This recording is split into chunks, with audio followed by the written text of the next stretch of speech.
प्यारे बच्चों, आज की कक्षा में आपका पुनः स्वागत है।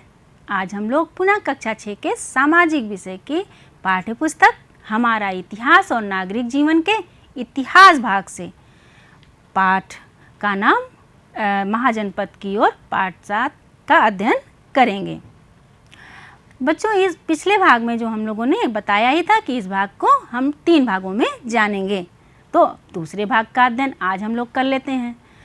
आज हम लोग महाजनपद के कालीन प्रशासन और उसकी सामाजिक व्यवस्था के बारे में जानेंगे। इसी भाग के पिछली कक्षा में हम लोग इसी पाठ के पहले भाग को जाने थे। इसमें हम लोग क्या क्या जाने थे, एक बार दोहरा लेते हैं। हम लोगों ने इसे जन से जनपद की ओर जाना था, यानी जन से जनपद कैसे बना ये जाने थे। उसके अलावा हम लोगों ने महाजनपद के बारे में जाना था, यानी महाजनपद कैसे बना ये जाना था, और महाजनपदों के नाम जाने थे, और महाजनपदों की वर्तमान भौगोलिक स्थिति के बारे में हम लोगों ने जानकारी प्राप्त की थी। उसकी राजधानियों के बारे में भी हम लोगों ने खूब जाना था, और शक्तिशाली महाजनपद कौन कौन से हैं इसके बारे में जानकारी प्राप्त की थी। इसी क्रम में अब हम लोग क्या क्या जानते हैं ये जान लेते हैं। आज हम लोग बज्जी और मल गणराज्य के बारे में जानेंगे। उसके साथ प्रशासन, समाज और लोगों के जीवन के बदलाव के बारे में जानेंगे। राजतंत्र और गणतंत्र क्या है इसके बारे में हम लोग जानेंगे, और सेना और व्यापार यानी महाजनपद काल में सेना के बारे में जानेंगे और उसके व्यापार के बारे में जानेंगे। आय कैसे थी प्राप्त होती थी इसके बारे में जानेंगे, तथा कर क्या होता है इसके बारे में भी आज हम लोग जानेंगे। हम लोग जानेंगे कि महाजनपद काल में फिर से शहर कैसे बने, और अंत में हम लोग आज के भाग में जानेंगे मगध साम्राज्य के विस्तार के बारे में, और 6ठी शताब्दी ईसा पूर्व में नंद साम्राज्य से 6ठी शताब्दी ईसा पूर्व से नंद साम्राज्य तक मगध साम्राज्य के बारे में आज हम लोग जानकारी प्राप्त करेंगे। बच्चों, ये चार्ट आपको दिख रहा होगा, ये भी आपकी पाठ्य पुस्तक में बना है इस पृष्ठ पर, यानी आप देखिए यहाँ पर आपका ये चार्ट बना हुआ है। तो ये आप इस चार्ट को अपनी पाठ्य पुस्तक में भी देख सकते हैं। ये चार्ट वो क्या है ये हम आपको बताते हैं। अभी तक जब हम लोगों ने पिछले भाग में महाजनपदों के बारे में जाना था, तो हम लोगों ने ये जाना था कि 16 महाजनपद 6ठी शताब्दी ईसा पूर्व में थे, और उसके साथ ही साथ हम लोगों ने ये भी जानकारी प्राप्त की थी कि 14 महाजनपद, जो 14 महाजनपद हैं उसमें राजतंत्र था और 2 महाजनपद में गणतंत्र था। तो 14 महाजनपदों में जो राजतंत्र था उसको हम लोगों ने पिछले भाग में ही जान लिया था, और जो 2 गणतांत्रिक राज्य थे या महाजनपद थे उसके बारे में हमने आपसे उसी समय वादा किया था कि अगली कक्षा में आपको इसको हम बताएंगे, जिससे आपको अच्छे से समझ आ सके। तो ये जो 2 महाजनपद आपको दिख रहे हैं ये वही महाजनपद हैं, यानी गणतांत्रिक महाजनपद हैं। यहाँ पर राजतंत्रात्मक व्यवस्था नहीं थी, यहाँ गणतंत्रात्मक व्यवस्था थी। तो सबसे पहले हम लोग देख लेते हैं कि इसमें क्या क्या दिया गया है। इसमें सबसे पहले बज्जी दिया गया है। बज्जी महाजनपद जिसकी राजधानी मिथिला, विदेह या वैशाली थी, और इसकी वर्तमान स्थिति बिहार के गंगा नदी के उत्तर भाग में स्थित था। और दूसरा जो महाजनपद है वो मल महाजनपद है। इसकी राजधानी कुशीनगर या पावा थी, और यह हमारे उत्तर प्रदेश के देवरिया, कुशीनगर, बस्ती, गोरखपुर के आसपास के क्षेत्रों में यह फैला हुआ था। तो इन दोनों महाजनपदों के बारे में थोड़ा सा, जिस तरह हम लोगों ने 14 महाजनपदों के बारे में जाना उसी तरह थोड़ा सा इसके बारे में भी अब जान लेते हैं। सबसे पहले हम बज्जी महाजनपद यानी पहला गणतांत्रिक महाजनपद जो था बज्जी महाजनपद, उसके बारे में जानते हैं। बिहार के जो दरभंगा, मधुबनी, सीतामढ़ी, शिवहर और मुजफ्फर जिले हैं वही क्षेत्र इस काल के बज्जी महाजनपद के विस्तार क्षेत्र थे, यानी ये महाजनपद भी बिहार राज्य में फैला हुआ था। इसकी राजधानी गंडक नदी के तट पर स्थित थी। यह महाजनपद 8 जनों का संघ था, यानी जो छोटे छोटे जन थे उसमें 8 जन जब मिल गए थे तब इस महाजनपद का निर्माण हुआ था, और इसमें भी सबसे प्रसिद्ध जो संघ था वह लिच्छवी संघ था। गंगा नदी में जो गंगा नदी है वो बज्जी और मगध के बीच की सीमा रेखा थी, दोनों को अलग करती थी, और लिच्छवी संघ था, यानी लिच्छवी जो गणराज्य, इन गणराज्यों का जो लिच्छवी संघ था वह विश्व का पहला गणतांत्रिक संघ माना जाता है। यानी पूरे विश्व में लिच्छवी जो संघ था वही सबसे पहले गणतंत्रात्मक व्यवस्था को बनाए हुए था। और लिच्छवियों की राजधानी वैशाली थी। मिथिला और विदेही यानी मिथिला और वैदेही भी इसकी राजधानी थी, यानी वज्र संघ की राजधानी थी। मिथिला और वैदेही का नाम आपने जरूर सुना होगा। अभी याद आया? बिल्कुल, रामायण ग्रंथ में आपको मिथिला और वैदेही के बारे में जानकारी मिलती है। जो सीता थी, महारानी सीता थी, वह मिथिला राज्य की ही राजकुमारी थी, इसीलिए उन्हें मिथिला कुमारी या वैदेही कहा जाता था। यहाँ पर राजा जनक का राज्य था। अब हम मल्ल राज्य की बात करते हैं, यानी मल्ल महाजनपद की बात करते हैं। मल्ल महाजनपद जो आधुनिक हमारा उत्तर प्रदेश का देवरिया क्षेत्र है, यही मल्ल महाजनपद का विस्तार क्षेत्र था। मल्ल जनपद का नाम जो था वो मल्ल राजवंश के नाम पर ही पड़ा था। और ये महाजनपद इसलिए भी बहुत महत्वपूर्ण है क्योंकि महावीर स्वामी और महात्मा बुद्ध दोनों महापुरुषों ने अपने महापरिनिर्वाण के लिए, यानी अपने अंतिम दिनों को चुनने के लिए इसी महाजनपद को चुना था। इन दोनों महापुरुषों ने इसी महाजनपद में महापरिनिर्वाण लिया था। यह महाजनपद बहुत बड़ा था और इसीलिए इसे दो भागों में बांटा गया था, उत्तरी मल्ल और दक्षिणी मल्ल। उत्तरी मल्ल जिसकी राजधानी कुशीनारा थी, जो आजकल का कुशीनगर क्षेत्र है, यही इसकी राजधानी थी। और दक्षिणी मल्ल जिसकी राजधानी पावा थी। इस समय वर्तमान में जो फाजिल नगर है वही इस राज्य की राजधानी थी। तो ये तो हो गए 16 महाजनपद। 14 हमने पहले भाग में पढ़े और 2 हमने आज के भाग में पढ़े। अब हम लोग महाजनपद काल के प्रशासन, समाज और लोगों के जीवन में बदलाव के बारे में जानते हैं। सबसे पहले प्रशासन की ही बात कर लें तो प्रशासन का अर्थ होता है सेवा करना। समाज की, प्रजा की, देश की सेवा करना ही प्रशासन है। और 6ठी शताब्दी ईसा पूर्व में जो ये महाजनपद थे, इसमें 2 तरह की प्रशासनिक व्यवस्था थी। पहली राजतंत्रात्मक और दूसरी गणतंत्रात्मक। अभी हमने आपको ये बताया ना कि 14 महाजनपदों में राजतंत्र था और 2 महाजनपदों में गणतंत्र था। तो यही प्रशासनिक व्यवस्था थी। राजतंत्र क्या होता है? राजतंत्र में राजा ही प्रधान होता है और गणतंत्र में गण या समूह का जो संघ होता है वही प्रमुख होता है। इसके बारे में हम लोग थोड़ा सा और जान लेते हैं। सबसे पहले गणतंत्र की बात कर ले अगर हम, तो इस शासन व्यवस्था में, यानी गणतांत्रिक शासन व्यवस्था में राजा का पद वंशानुगत नहीं होता था। राजा प्रमुख ही नहीं होता था क्योंकि गण और संघ मिलकर ही गणतात्मक व्यवस्था चलाते थे। इसमें एक अकेला कोई व्यक्ति प्रमुख नहीं होता था, कई लोग मिलकर संघ को चलाते थे। और पद इसलिए अकेला व्यक्ति नहीं था, इसलिए पद वंशानुगत भी नहीं हो सकता था। उस पद को प्राप्त करने लिए, पूर्व के पद को प्राप्त करने के लिए निर्वाचन प्रणाली का इस्तेमाल किया था, यानी चुने हुए लोग उस पद को संभालते थे। 6ठी शताब्दी ईसा पूर्व में बज्जी और मल्ल में 2 गणतंत्रात्मक व्यवस्था थी ही, ये आपने देख ही लिया और अभी पढ़ भी लिया। कौटिल्य के अर्थशास्त्र में, यानी चाणक्य का दूसरा नाम कौटिल्य है, ये आपने मौर्य काल में पढ़ लिया है। तो कौटिल्य के अर्थशास्त्र में लिच्छवी, बज्जी और मल्ल में गणतंत्रात्मक व्यवस्था थी। गणतंत्र में समाज में जागरूकता और अवसरों की समानता अधिक होती थी।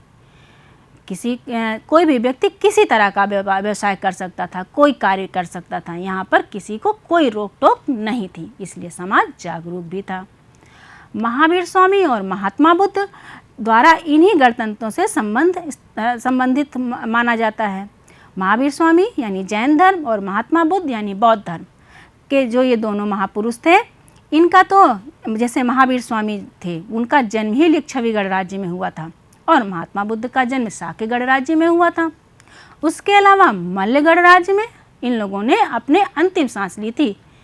तो ये दोनों महापुरुष ने अपने जन्म और अंतिम सांस लेने का जो स्थान निश्चित किया था वो एक गणराज्य ही था।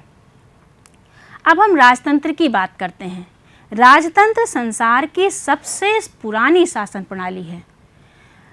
इस शासन प्रणाली में राजा प्रमुख होता है, यानी एक व्यक्ति राजा होता है और जो शक्तिशाली होता है वही उस राज्य का प्रमुख होता है।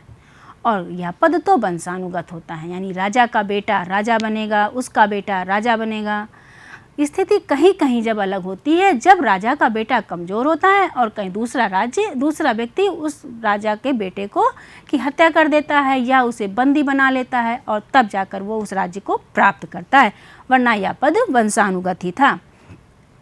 अब आपको गणतंत्र और राजतंत्र के बारे में थोड़ा बहुत जानकारी हो गई होगी।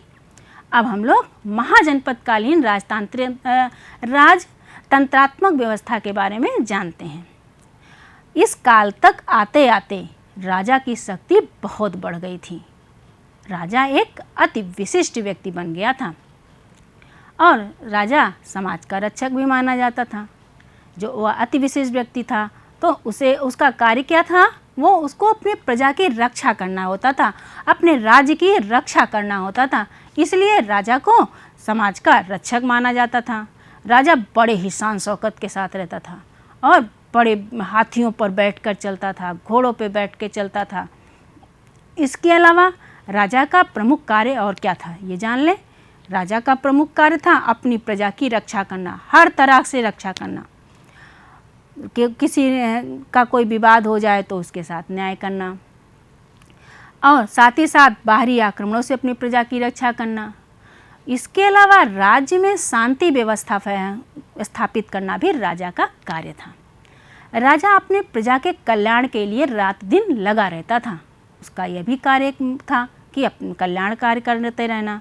साथ ही साथ न्याय व्यवस्था भी राजा के जिम्मे ही थी, वही प्रमुख न्यायाधीश भी होता था। कोई भी कार्य करने के लिए एक व्यक्ति अकेले काम नहीं कर सकता। ऐसे ही राजतंत्रात्मक व्यवस्था में भी थी। राजा अकेले सारे कार्य तो कर नहीं सकता था और ना ही पूरे राज्य का अकेले देखभाल कर सकता था। तो उसके कार्यों की मदद के लिए, यानी उसके शासन कार्यों में मदद करने के लिए अधिकारी और कर्मचारी की नियुक्ति भी होती थी। अब हम लोग सेना की बात कर लें। अभी तक पिछले भाग में भी हमने जाना और आगे भी इसमें भी हम लोग जान रहे हैं कि राजा का प्रमुख जो महत्वाकांक्षा थी वो अपने राज्य के विस्तार की थी। जन से जनपद, जनपद से महाजनपद बनना भी तो राजा की महत्वाकांक्षा ही थी। और राजा का काम की जो प्रवृत्ति थी वो अपने राज्य के विस्तार करने की रहती थी कि इस राज्य को भी अपने राज्य में मिला लिया जाए, इस राज्य को अपने राज्य में मिला लिया जाए। इस तरह के कार्य को करना राजा अपना प्रमुख कार्य मानता था। तो जो इससे उसके राज्य भी बढ़ता था और वह शक्तिशाली बनता था। अब इसके लिए राजा अपने राज्य में बड़ी बड़ी सेनाएं रखता था। बड़ी बड़ी सेनाएं का प्रमुख भी राजा ही होता था और उन सेनाओं का पूरा खर्च भी राजा ही उठाता था। महाकौटिल्य के अर्थशास्त्र में तो कहा ही गया है कि राजा को लड़ना ही चाहिए। अगर वो शक्तिशाली नहीं है तो अधीनता स्वीकार कर ले और अगर शक्तिशाली है तो वो बराबर युद्ध करता रहे। तो युद्ध के लिए तो सेना रखना ही पड़ेगा और सेना को सुसंगठित, सुप्रशिक्षित और युद्ध कला में निपुण बनाना पड़ता था। इसलिए राजा अपनी सेना को हमेशा प्रशिक्षित करता रहता था। हमारे ऐतिहासिक ग्रंथों में मिलता है कि किसी किसी राज्य में राजा अपनी स्थायी सेना रखता था, यानी पूरे सेना का खर्च वो अपने राज्य में रख के करता था। लेकिन कहीं कहीं यह भी उल्लेख मिलता है कि राजा स्थायी सेना ना रख के अस्थायी सेना रखता था। वो सेना कृषक वर्ग से होती थी। युद्ध के दिनों में वह खेती ना करके युद्ध करता था और युद्ध के बाद वो अपने क्षेत्र में जाके कृषि कार्य करता था। इस तरह दो तरह की सेना रखने की व्यवस्था महाजनपद काल में हमें मिलती है। सेना के 3 अंग होते थे, पदाति, रथ और अश्व। पदाति का अर्थ हुआ पैदल चलने वाले सैनिकों की सेना और रथ के बारे में तो आप जानते ही हैं कि घोड़ों से जुते हुए रथ पर युद्ध होता था। तो ये रथ वाली सेना थी और अश्व वाली सेना जो अश्वारोही थे, जो घोड़े पर बैठकर घुड़सवारी करते हुए युद्ध में भाग लेते थे।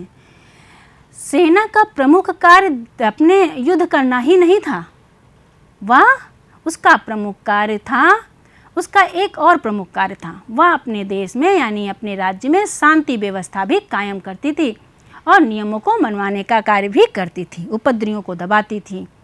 इस तरह सेना राज्य के अंदर भी और राज्य के सीमावर्ती क्षेत्रों पर भी निवास करती थी। अब हम इनके आय, व्यापार और कर के बारे में बात कर लें, यानी महाजनपद काल में आय, व्यापार और कर क्या थे, इसके बारे में बात करते हैं। राज्य की आय के लिए प्रजा से कर वसूला जाता था।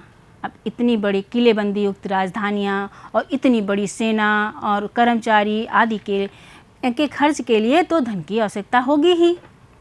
तो ये धन कहाँ से आए? तो राजा अपने राज्य के आय के लिए प्रजा से कर वसूलता था। इसके अलावा व्यापार और शिल्पकारों से, यानी व्यापारियों से और शिल्पकारों से भी वह कर और उपहार स्वरूप भेंट लेता था। इस समय व्यापार भी बड़े बड़े स्तरों पर होने लगे थे।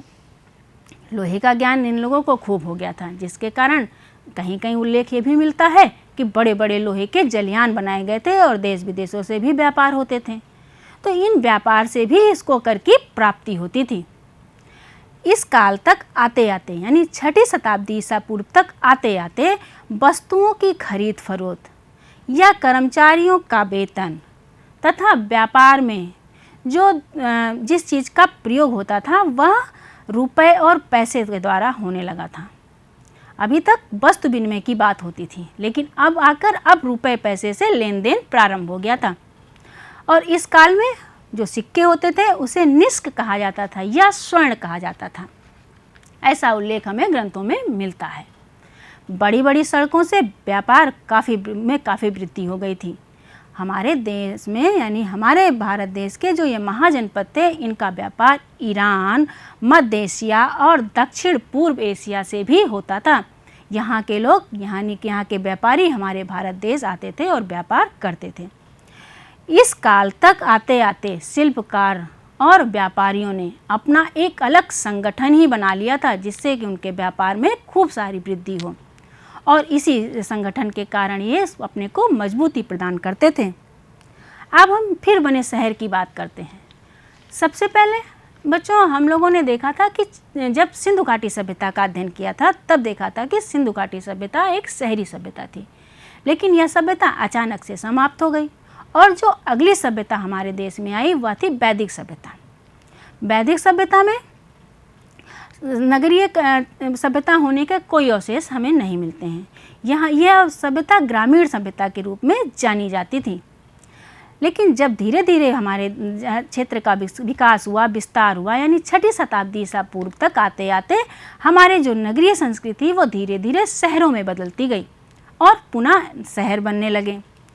इसी कारण कहा जाता है 6ठी शताब्दी में हमारे शहरों का विकास हो गया था। इन शहरों का विकास, जो हमारे जो शहर विकसित हो रहे थे, गांव से शहर जो विकसित हो रहे थे, वो प्रायः शिल्प केंद्रों, व्यापारिक केंद्रों और राजधानियों के आसपास विकसित हो रहे थे। इसका कारण था जो हमारे जो कुछ गांव थे जिसमें शिल्पकार बहुत अधिक विकसित अवस्था में थे। इस काल के जो कुछ गांव थे वहाँ पर जो शिल्पकला थी वो बहुत अधिक विकसित अवस्था में थी। इसी तरह जैसे इस गांव में शिल्पकार अधिक विकसित था, उसके 2-4 गांव बाद एक गांव के लोग शिल्पकार अच्छे थे, शिल्प विकसित हो रहा था। तो उन लोगों ने धीरे धीरे यह विचार किया कि जितने अच्छे शिल्पकार हैं, यानी जो गांव शिल्प में अधिक विकसित हो गया है, वो वहाँ के शिल्पकार एक जगह आकर बस जाए।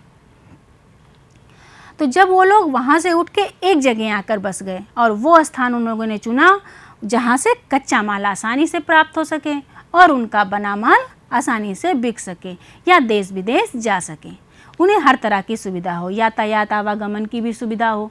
तो ऐसे क्षेत्रों को इन शिल्पकारों ने, कुशल शिल्पकारों ने अपना स्थान चुना और जो लोग यहाँ आकर बस गए तो सभी शिल्पकार वहीं आकर बस गए, ज़्यादातर शिल्पकार आके वहाँ बस गए।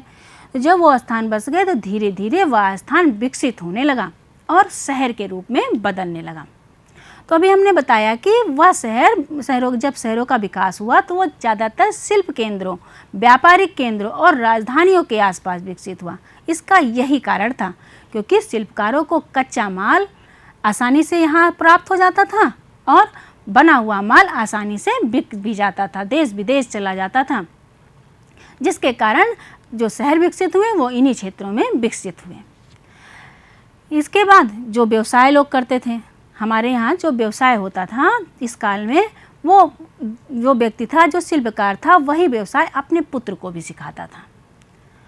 उसका पुत्र भी वही व्यवसाय करता है। आज भी आपको कहीं कहीं देखने मिलता होगा, कहीं कहीं क्या आप स्वयं भी करते हैं। आपके पिता अगर खेती करते हैं तो आप उनके साथ खेती करने ज़रूर जाते हैं, खेतों में जाते हैं। आपके पिताजी अगर दुकान चलाते हैं तो आप भी थोड़ी देर वहाँ बैठते हैं और इसके बारे में आपको खूब सारी जानकारी प्राप्त होती है कि कैसे किसानी की जाती है, कैसे यह व्यापार चलाया जाता है। इसी तरह पिता भी धीरे धीरे अपने आप लोगों को सिखाते होंगे और कभी कभी आप बड़े होकर अपने पिता का व्यवसाय ही चलाने लगते हैं। यही स्थिति इस काल में विस्तृत रूप से थी। हर पिता अपने पुत्र को अपने व्यवसाय में पारंगत कर देता था और फिर व्यवसाय वंशानुगत हो जाता था और धीरे धीरे यह व्यवसाय अब वंशानुगत यानी पिता से पुत्र, पुत्र से पुत्र को जाने लगा और शिल्पकार अलग अलग वर्ग के बन गए और समाज में बहुत जटिलता आ गई थी। अब हम साम्राज्य की बात करते हैं। जब राजा अपने राज्य की सीमा का अत्यधिक विस्तार कर लेता है तो उसके राज्य को साम्राज्य कहा जाता है। अभी हमने आपको बताया ना कि जन से जनपद बने, जनपद से महाजनपद बने और राजा की महत्वाकांक्षाएं प्रवृत्ति और संसाधनों से समृद्ध भी हुए महाजनपद, तो उनको और बड़ा विस्तार करने के मन में सूझी। और जब वो इस तरह के महाजनपद आसपास के सीमा क्षेत्रों के लोगों को अपने अधीन कर लिया, उनको जीत लिया, तो वो उन्होंने अपने राज्य का विस्तार कर लिया और उसे ही साम्राज्य कहा गया। एक राज्य दूसरे राज्य से अधिक शक्तिशाली बनने के लिए निरंतर संघर्ष करते रहते थे, ये आपने जान ही लिया। तो जब संघर्ष इसी में तो जो मगध हमारा महाजनपद था ये साम्राज्य बन गया।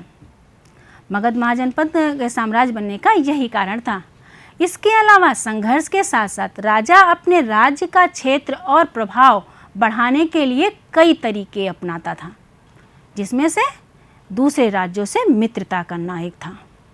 इसके अंतर्गत एक राजा आसपास के राजाओं से मित्रता कर लेता था, दोस्ती कर लेता था और इस दोस्ती के बदले में उसे क्या मिलता था? अपने राज्य की सुरक्षा मिलती थी और व्यापार करने के अवसर मिलते थे, जिससे उसका राज्य समृद्ध होता था।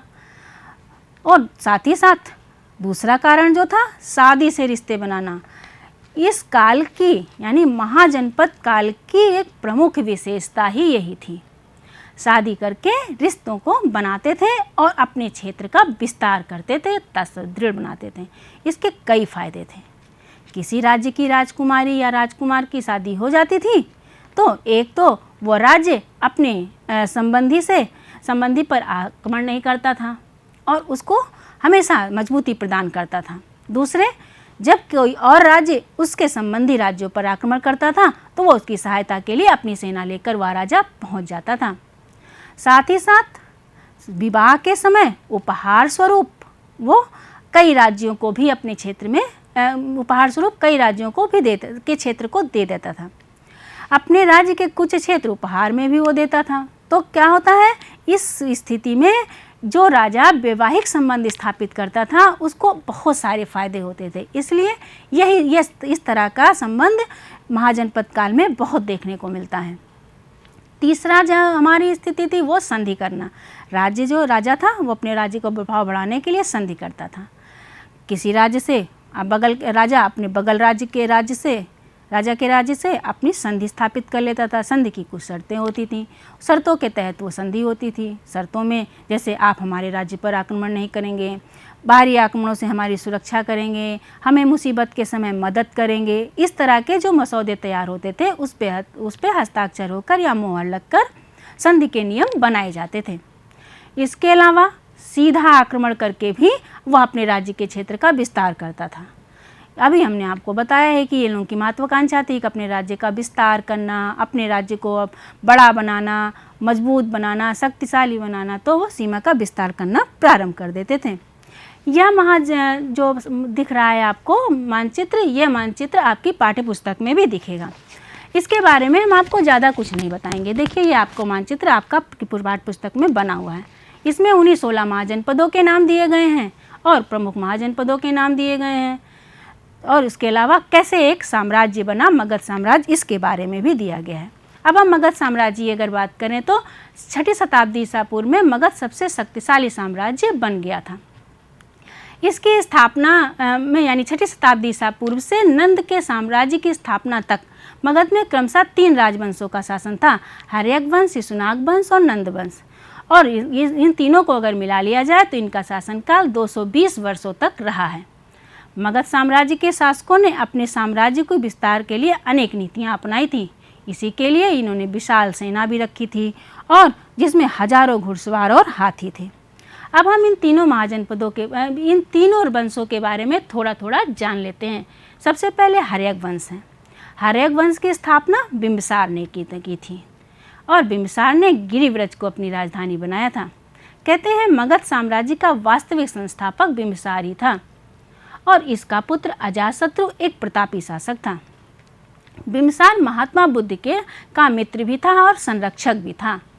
बिंबिसार और अजातशत्रु दोनों ने बौद्ध धर्म के प्रचार प्रसार के लिए खूब कार्य किया और बौद्ध धर्म के मतानुयायी बन गए। दोनों ने वैवाहिक संबंध स्थापित करके अपने वंश के अपने राज्य का प्रभाव बढ़ाया था।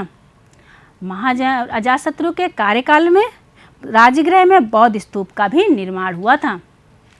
इसमें जो हमारे अजातशत्रु थे, इन्होंने लिच्छवियों से और मध्य देश से आदि काशी देश से आदि देशों की राजकुमारियों से विवाह संबंध भी स्थापित किया था। अजातशत्रु ने राज्य करते करते जब इसका मन बहुत अशांत हो गया तब यह सबसे पहले जैन धर्म के शरण में गया, लेकिन वहाँ उसे शांति नहीं मिली तो इसने बौद्ध धर्म अपना लिया था। अब हम शिशुनाग वंश की बात करते हैं। हर्यक वंश का जो अंतिम शासक था नागदशक, उसकी हत्या उसके ही अमात्य शिशुनाग ने कर दी थी और इसके साथ ही साथ उस मगध साम्राज्य पर एक नए वंश की स्थापना की थी। शिशुनाग ने मालवा वत्स महाजनपद को मगध साम्राज्य में मिलाया था और गिरिव्रज के अलावा वैशाली को भी अपनी राजधानी बनाया था। शिशुनाग का पुत्र कालाशोक भी इसी की तरह बहुत बहादुर था। अब हम नंदवंश की अगर बात कर लें तो कालाशोक का ही एक कर्मचारी महापद्मनंद ने कालाशोक की हत्या कर दी और एक नए वंश की स्थापना की। महापद्मनंद ने नंद, जिसे नंदवंश कहा गया। इसके पास अपार सैन्य बल, धन बल और जनबल था, जिसके कारण ही इसे महापद्मनंद कहा जाता था। और इसके साथ साथ इसके जो क्षेत्र था वह इसने उत्तर के अधिकांश राज्यों को जीतकर एक केंद्रीय सत्ता की स्थापना की थी। नंदवंश की राजनीतिक दृष्टि से बहुत समृद्ध था। आचार्य जो पाणिनि थे ये इसके परम मित्र थे और इस वंश का अंतिम शासक घनानंद था। घनानंद की सहायता से ही चंद्रगुप्त मौर्य ने चाणक्य की सहायता से समाप्त किया था। बच्चों, आज हम लोगों ने वज्जी और मल्ल के बारे में जाना, प्रशासनिक व्यवस्था के बारे में जाना, राजतंत्र, गणतंत्र, सेना, व्यापार, आय, कर, फिर बने शहर, मगध साम्राज्य आदि के बारे में जाना। अभ्यासकार में आपको वही प्रश्न दिए गए हैं जिनके उत्तर आपको उत्तर पुस्तिका में लिखना है। आप ये जानते ही हैं। अपनी किताब से इस प्रश्नों को नोट कर लीजिएगा। राजतंत्र गणतंत्र में अंतर लिखना है और शक्तिशाली महाराज बनाने के लिए राजा अपने राज्य के लिए क्या प्रयास करता था, इसको लिखिएगा। अब हम प्रोजेक्ट कार्य करते हैं। वर्तमान में आपके जनपद में कुल कितने तहसील और ब्लॉक हैं, इसकी सूची बनाइएगा। तो आज के क्लास में बस इतना ही। अगले कक्षा में इसी भाग के तीसरे भाग के बारे में हम लोग फिर से जानेंगे और बहुत ही रोचक जानकारियाँ प्राप्त करेंगे। तब तक का इंतज़ार करिए और आज के लिए बस इतना। खूब पढ़िए और खूब बढ़िए। नमस्कार।